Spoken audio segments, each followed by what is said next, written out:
ఈరోజు కొడంగల్ నియోజకవర్గం నుంచి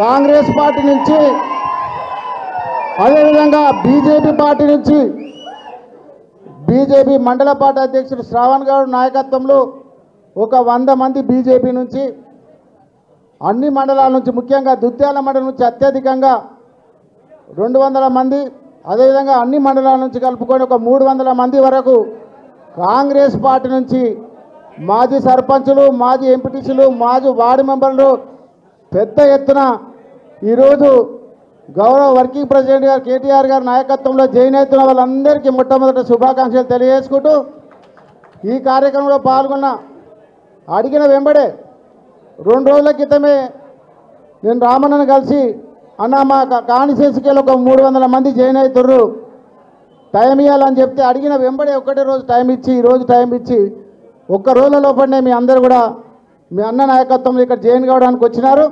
అందుకే ఆయన టైం ఇచ్చినందుకు కేటీ రామారావు అన్న గారికి ప్రత్యేకంగా కొడంగల్ తరఫున ధన్యవాదాలు తెలియజేసుకుంటూ అదేవిధంగా మాజీ మంత్రివర్యులు శ్రీనివాస్ గౌడ్ గారు అన్నగారు అదేవిధంగా కొడంగల్ నియోజకవర్గం నుంచి మొత్తం ప్రజాప్రతినిధులు పార్టీ అధ్యక్షులు ఎక్స్ జడ్పీటీసీలు ఎక్స్ ఎంపీపీలు వేదిక మీద ఉన్న పెద్దలందరూ అదేవిధంగా మన సీనియర్ నాయకులు ఎప్పటి నుంచో మన కొడంగల్ నియోజకవర్గానికి సుపరిచితుడు రావుల చంద్రశేఖర్ అన్న గారు ఇక్కడికి వచ్చిన పెద్దలందరికీ అన్ని గ్రామాల నుంచి వచ్చినటువంటి ముఖ్య నాయకులకు కార్యకర్తలకు అందరూ కూడా పేరు పేరున ఉదయపూర్వ నమస్కారాలు తెలియజేసుకుంటూ ఈరోజు కొడంగల్ చూస్తున్నారు 2 సంవత్సరాల నుంచి పెద్ద ఎత్తున కొడంగల్లో అరాచకాలు దౌర్జన్యాలు ఒక పక్క ముఖ్యమంత్రి సోదరుడు తిరుపతి రెడ్డి ఒక పక్క పెద్ద ఎత్తున మన కార్యకర్తలను మన ఇబ్బంది పెట్టుకుంటూ అరాచకాలు చేస్తూ ఉన్నారు.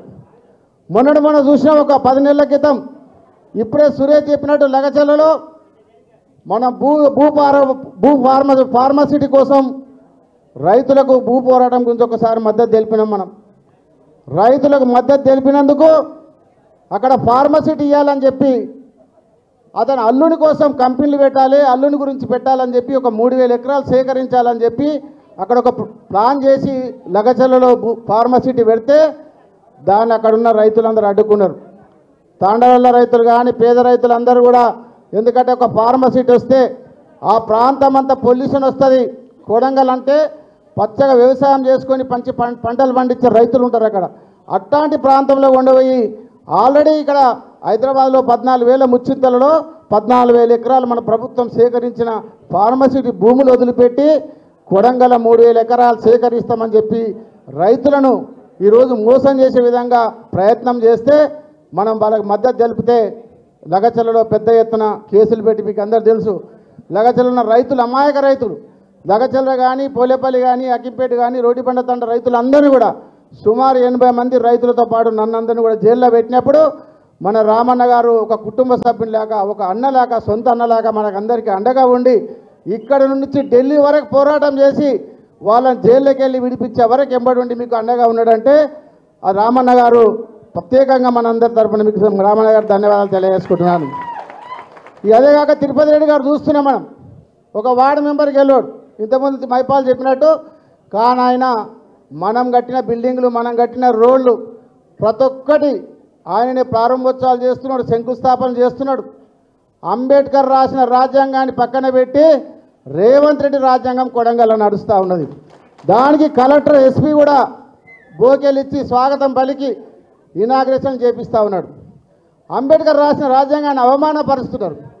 ముఖ్యమంత్రి గారు నీకు దమ్ము ఉంటే మీ సోదరునికి ఎమ్మెల్సీ పదవి ఇచ్చుకో రాజ్యసభ పదవి ఇచ్చి ఒక ఓపెనింగ్ చేపించాలి తప్ప ఏ పదవి లేకుండా మీరు రాజ్యాంగం అంబేద్కర్ రాసిన రాజ్యాంగాన్ని అవమానపరచుకుంటా ఆ విధంగా చేయడం మంచి పద్ధతి కాదు.